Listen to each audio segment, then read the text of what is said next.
Hi, this is Alex. I'll be explaining the steps I went through to do lab 6.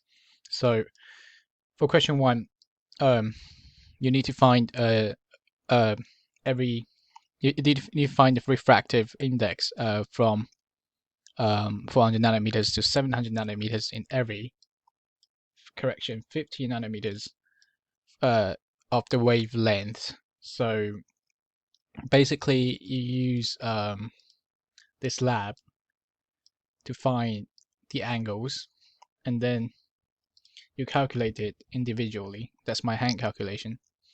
So use by using this uh, equation right here. So so we know theta 2 is going to be 90 degrees, and then by measuring theta 1, we can find the refractive index number. So that's my results of different um, instant angles. But for the last three, question 5, 6, and 7, well, they are sort of the same. I measured them.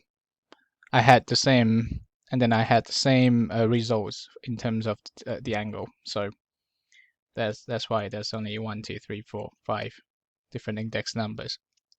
And then I in Excel, I for question 2, I compare the in the index with the wavelength, and this is the graph.